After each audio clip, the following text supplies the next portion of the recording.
Thank you, sir. Now I call upon Dr. Raka CHATTERJEE. Yeah. Outcomes of common internal punctoplasty in external DCR in NLDO with the distal canalicular block. Please start. Good afternoon, everybody. It's the anatomy, the vertical and the horizontal canaliculi are there in the upper and lower eyelids, and the horizontal canaliculi open into the lacrimal sac either singly or after forming the common canaliculi. The thickness of the lacrimal sac wall is around 1.2 to 1.8 millimeter, and by the term internal puncta, it's the internal opening of the canaliculus inside the sac.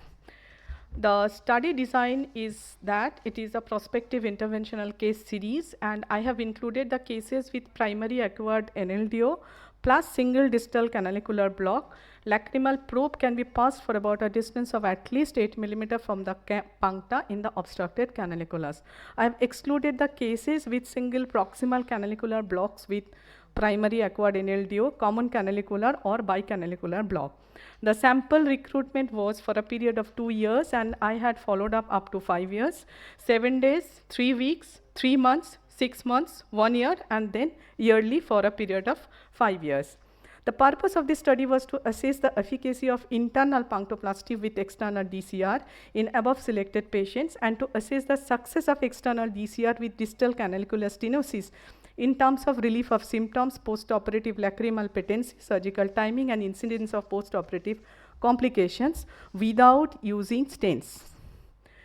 The method is such that after, while doing the DCR, after opening the sac mucosa and making the superior flap, we have inserted the probe through the canaliculus, and the indentation in the wall of the lacrimal sac is marked, and the tissue in this area is simply excised with scissors.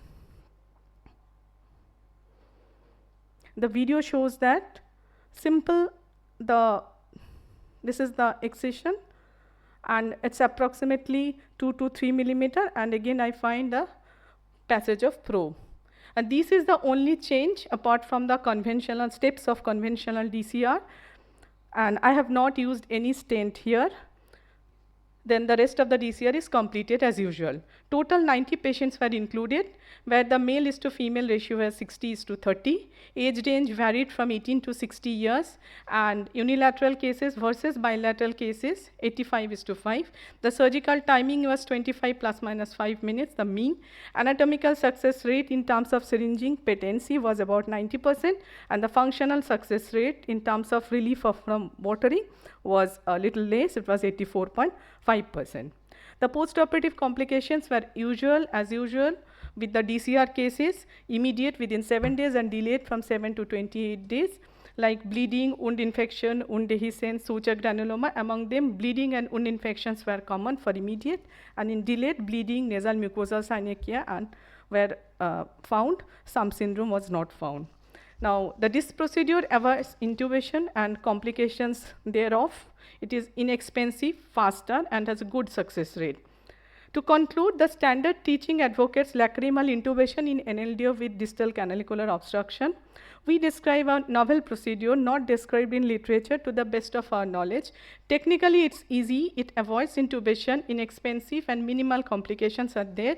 But the limitation is that more sample size and a comparative study will be preferred. Thank you for your patient hearing.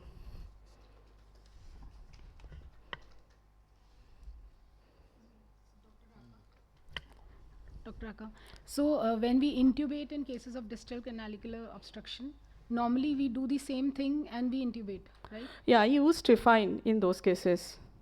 Okay, so people who are not using Trifine like myself, we can cut. do this, you can do. And then we intubate so that fibrosis doesn't happen and it doesn't close. Yeah, we can do. So since you have had like 87% of anatomical success and around 90% anatomical, and functional is 84.5 something. So why not just intubate to get 100% success functionally? And Madam, intubation has itself other complications, because patients are many of a time they are lost for follow-up, and the patients come with a granuloma over this nose or in the punctum area, and after removal of the tube, sometimes we get a lot of inflammation there. So it's not very much predictable after even intubation. Okay. I would say where there's an option, we should intubate. What do you say, sir? Sir, I am doing it for last around 10 years. Data is less, but it is overall saved myself from intubation. But most of those cases, there will not be any NLD block, right? Canalicular. Usually there will be no NLD block. Only common canalicular block will be there. So how to differentiate these two cases? Pardon, sir? If there is a canalicular block, then we don't know whether there is a simultaneous NLD block. Yes, or I have not. excluded those cases of common canalicular or bicanalicular block. I have taken the cases of NLDO with a single distal canalicular block, not the both. Because if both the canaliculi are blocked, we don't know the situation in the nasolacrimal duct. We cannot assess it. Right. It will be soft stop. Okay. Okay, So thank you are you. not doing the intubation of the other. Suppose if you find that it is canalicular block, the other one. In that case, you are not doing the intubation. Meaning bicanalicular block, sir? Definitely, that will be monoca I'll use.